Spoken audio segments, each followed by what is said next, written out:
తూర్పు కాపుకు సంబంధించిన జనం అంతా కూడా విజయనగరం జిల్లాలో ముఖ్యంగా చూసుకున్నట్టయితే ఎక్కువగా ఉన్న ప్రాంతం ఇది.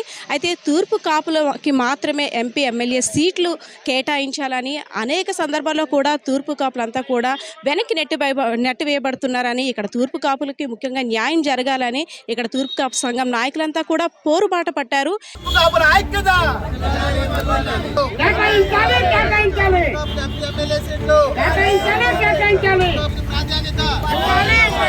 ఇక్కడ చూసుకున్నట్టయితే విజయనగరం జిల్లా కలెక్టరేట్ వద్ద నిరసన దీక్ష చేపట్టారు.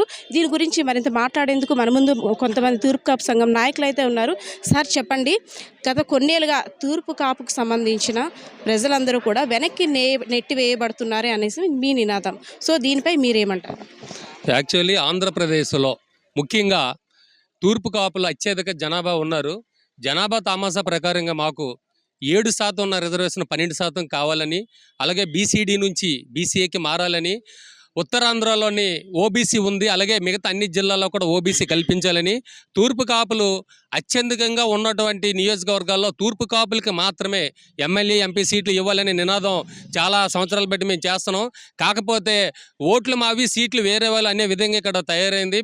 ప్రతి గవర్నమెంట్ నుంచి కూడా మేము ఒకటే రిక్వెస్ట్ చేస్తున్నాము, పై విషయాలతో పాటు ఇప్పుడున్న ఎన్నికల తరుణంలో మా కులం ఆంధ్రప్రదేశ్లోనే అత్యధికంగా ఉన్నది కాబట్టి మా జనాభా ఉన్న దగ్గర మాకు ఈ సీట్లు ఏమైనా డిమాండ్ చేయడం చాలా న్యాయమైన కోరికని మేము అనుకుంటున్నాము.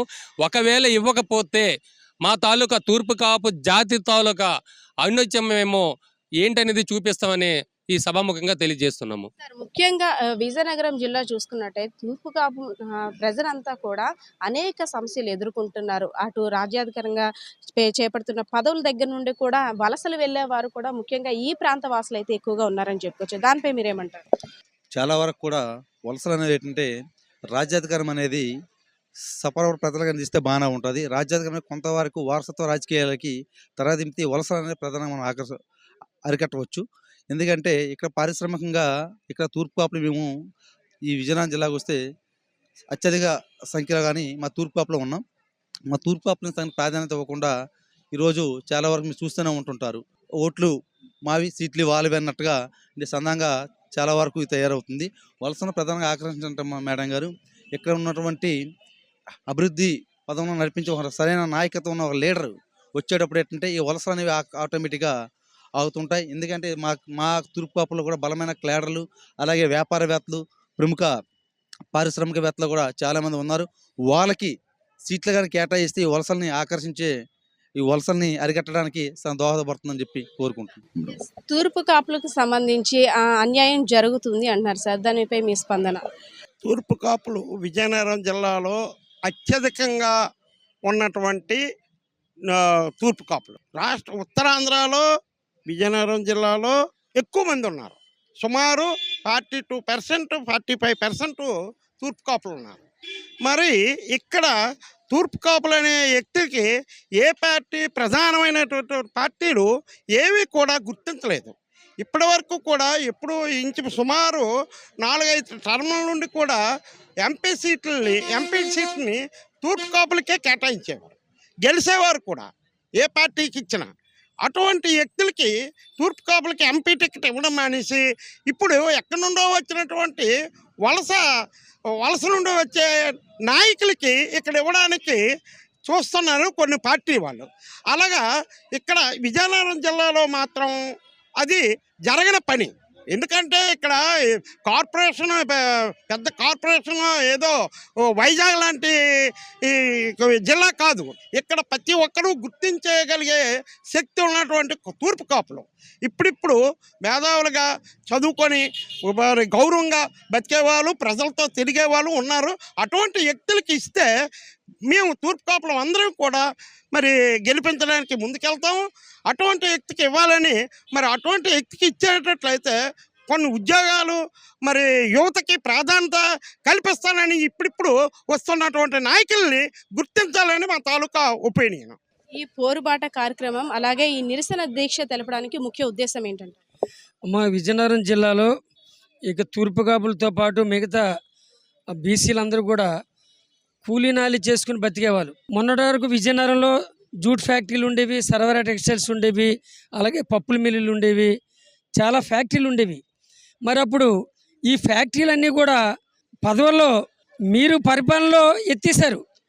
ఇప్పుడు ఎవరైతే మిమ్మల్ని ఉద్ధరిస్తాం, మీకు పట్టం కట్టేస్తాం, మీకు మేడలు కట్టేస్తాం, మీకు బంగారు నగలు చేసేస్తాం అని చెప్పి మళ్ళీ ఓట్ల కోసం ప్రజల దగ్గరికి వస్తున్నారో వాళ్ళే ఇంతవరకు పదవుల్లో ఉన్నారు. మీరు పదవులు చేసిన కాలంలోనే ఇక్కడ ఉన్న పరిశ్రమలన్నీ మూతపడ్డాయి. మరి మీరు తీసుకున్న చర్యలు ఏమిటి? మరి కేంద్రంలో కానీ రాష్ట్రంలో కానీ పరిపాలన పదవులు ఉన్నవాళ్ళు మీరే కదా. మరి మీరు ఎందుకు ఈ పరిశ్రమలు వెళ్ళిపోకుండా కొత్త పరిశ్రమలు ఎందుకు తీసుకురాలేదు? ఇప్పటికి అనుకూలంగా ఇక్కడ ఎందుకు పరిశ్రమలు స్థాపించరు? ఎందుకు మాకు ఉపాధి అవకాశాలు కల్పించరు? మేమైతే వలసలు ఇక్కడ నుంచి విజయనగరం, శ్రీకాకుళం, విశాఖపట్నం జిల్లా తక్కువ, శ్రీకాకుళం, విజయనగరం జిల్లాల నుంచి మరి అటువైపు హైదరాబాదు, బెంగళూరు ఇటువైపు వలసలు వెళ్ళిపోయే పరిస్థితి. కుటుంబాలు చిన్నపిల్లల్ని చదివించుకోలేక, తినడానికి తిండి లేక ఇబ్బందులు పడుతూ వలసలు వెళ్ళిపోయే పరిస్థితి ఉంది. ఎన్నాళ్ళు ఈ వలసలు? మీరు పాలకులుగా ఉన్నారు కదా, ఈ వలసలను ఆపలేరా? ఇక్కడ పరిశ్రమలు పెట్టరా? ఇక్కడ ఉపాధి కల్పించరా? అవి కల్పించాలి. మీకెందుకు పదవులు, మీకెందుకు ఓట్లు? మేమే పోటీ చేస్తాం, మేమే గెలుస్తాం, మేమే స్థాపించుకుంటాం, మా వాళ్ళకి వలసలు ఆపుకుంటాం, మేము ఉపాధి కల్పించుకుంటాం అని చెప్పేసి మా సీట్లు మాకు ఇవ్వడానికి ప్రధాన కారణంగా ఈరోజు పోరుబాట కార్యక్రమం నిర్వహించడానికి కారణం. అనేక దశాబ్దాలుగా కూడా ఇలాంటి కార్యక్రమాలు నిర్వహిస్తున్నారు. తూర్పు కాపులకు న్యాయం కావాలి, ఏదైతే రాజకీయ పరంగా ఎంపీ ఎమ్మెల్యే సీట్లు కావాలని అనేక సార్లు పోరాటాలు చేసినప్పటికీ అప్పటికి ఇప్పటికీ తేడా ఏమైనా గమనించారా? గతంలో 83 వరకు మా తూర్పు కాపులో వాస్తవంగా కావాలంటే చదువు కూడా చాలా తక్కువ అమ్మ. సరాసరి 7th or 10th ఇంటర్ వరకు చదివారు. ఈరోజు ప్రతి పిల్లడవచ్చు ఎంబీఆర్ డిగ్రీ పీజీలు చేసే వ్యక్తులు ఉన్నారు మాలో కూడా. ఈరోజు మేము కూడా ఇంత ముందులాగా ఎవరో తల వంచి ఇంకా పలకలు మోయడానికి సిద్ధంగా అయితే మేము లేము. ఈరోజు తూర్పు కాపులే కాకుండా మా బీసీ సోదరులందరూ తరఫున చెప్తుంది ఏంటంటే, ఈ 7 సీట్లలో ఎట్టి పరిస్థితులు కూడా 6 సీట్లు అయితే తప్పనిసరిగా మా బీసీ సంఘాలకి, మా తూర్పు కాపులకి లిస్ట్ చూసిన ఒక 4 ఎమ్మెల్యే సీట్లు ఇస్తే మేము ఎట్టి పరిస్థితులు గెలుస్తాం. లేకపోతే వలస నేతలు వస్తే ఇక్కడ సిద్ధంగా అయితే మేము సిద్ధంగా లేము. ఎట్టి పరిస్థితులు వలస నేతలు ఎవరైనా వస్తే వాళ్ళని ఓడించి తీరుతాం. ఇక్కడ తూర్పు కాపులను గెలిపించి మా సత్తాను సాటుతామని కోరుకుంటున్నాం. ప్రధానంగా మీ డిమాండ్స్ ఏంటమ్మా? ఏ విధంగా ఈ సమస్యకి పరిష్కారం అవుతుందని మీ ఆలోచన? తూర్పు కాపు ప్రధాన డిమాండ్ అంటేనమ్మా, ఇప్పుడు ఫస్ట్ మా కులంలో ఉన్న ప్రతి ఒక్క నాయకుడు, నాయకురాలు వీళ్ళు ఒక ముఖ్యమైన విషయాన్ని గ్రహించాలి. ఫస్ట్ మన కులాన్ని మనమే భ్రష్టు పట్టించుకుంటున్నాం. అది ఏ విధంగా అంటే నేను చెప్తాను. ఇక్కడ పార్టీలు వచ్చేసరికి టీడీపీ కొందరని, జనసేన కొందరని, కాంగ్రెస్ కొందరని, వైసీపీ కొందరని డివైడ్ అయిపోతున్నారు. కానీ అందరూ ఒకే మాట మీద ఉండి, పుట్టిన దగ్గర నుంచి చచ్చిన వరకు, ముసలైపోయిన వరకు కుర్చీలు వదలరా? కాపుల్లోని నాయకులు ఉన్నారు, ఎమ్మెల్యేలు, ఎంపీలు ఉన్నారు. సచిన్ దాకా కుర్చీల్లో కూర్చుంటారా? ఇక్కడ విజయనగరంలో జరుగుతున్న గమ్మత్తు ఒకటి గ్రహించండి. విజయనగరంలోని వైసీపీ, టీడీపీ ఒకటే. నేను గంటాపదంగా చెప్పగలను. వాళ్ళకి వీళ్ళకి ఇల్లీగల్గా అండర్స్టాండింగ్స్ ఉన్నాయి. ఎవరిని కాపోళ్ళు ఎదగనివ్వరు. కాపోడిని ఎదగనివ్వడు. ఫస్ట్ కాపోలు అందరూ ఏకమవ్వాలి, బీసీలు అందరూ ఏకమవ్వాలి. ఏ కార్పొరేషన్ అయినా, ఏ ఎమ్మెల్యే అయినా, ఎంపీ అయినా మనలో మనం అందరూ ఇప్పుడు అన్ని రకాలుగా అభివృద్ధి చెంది ఉన్నారు. ఎవరు ఏం కింద నేల నాకడం లేదు. ఒకప్పుడు వాళ్ళకి గొడుగులు పెట్టిన రోజులు పోయాయి. ఇప్పుడు అందరూ తయారై ఉన్నారు. బీసీ నేతలు అందరూ తయారై ఉన్నారు. మనలో మనం అందరూ ఒక కూటమిగా చేరి ఏ నాయకుడినైనా 2 సార్లు కంటే ఎక్కువగా మనం అవకాశం ఇవ్వకూడదు. ఎవడైనా సరే 2 సార్లు అవకాశం ఇవ్వాలి, 3వ అవకాశం ఇవ్వకూడదు. సచిన్ దాకా కుర్చీలు వదలరా? గుండె నొప్పులు వచ్చినా వదలరా? కాడికి సిద్ధమైపోయిన వదలరా? వాళ్ళందరూ సంఘనవుతున్నారా? మనలో మనం ఐక్యత లేపడం వల్ల మనల్ని చీర్చి చెండాడి పార్టీల పేరుని పెట్టి మనలో మనకు చిచ్చు పెట్టి వాళ్ళు పబ్బం గడుపుకున్నారు. కాబట్టి బీసీ నాయకులు, తూర్పు కాపు నాయకులు ముఖ్యంగాను మనకు అనుకున్న సమయం వచ్చింది. ఈ సమయంలో మనం పార్టీలు పక్కన పెట్టి మనం అనుకున్న నాయకుడిని గెలిపించి తీరాలి. పైనుండి ఎవడో వలస వచ్చాడు, ఎగేసుకొని వచ్చాడంటే మాత్రం పొగ పెట్టక తప్పదు ఖచ్చితంగాను. కనీసం ఓట్ బ్యాంక్ వార్డు నెంబర్గా లేడు ఎవడు కూడా ఇక్కడ ఆ పార్టీ నుండి. ఇప్పుడు ప్రజెంట్ ఎంపీగా వస్తానన్నోడికి ఈ జిల్లాలు, ఈ 3 కాన్స్టిట్యున్సీ మొత్తం మీద వార్డు మెంబర్ లేడు. అలాంటి వాళ్ళని తెచ్చి ఇక్కడేమో రిజర్వేషన్ ఇస్తాడా? బీజేపీ కానీ, ఆ ఏపీ కానీ, ఈ ఏపీకి, ఏ ఏపీ అవ్వదు. ఏ ఏపీకి ఇచ్చినా, ఎవరికి ఇచ్చినా బీసీ సంబంధించి కాపు కులస్తుడికి ఎంపీ సీట్లు ఖచ్చితంగా ఇచ్చి తీరాల్సిందే. లేని పక్షంలోనే మర్యాద ఉండదు.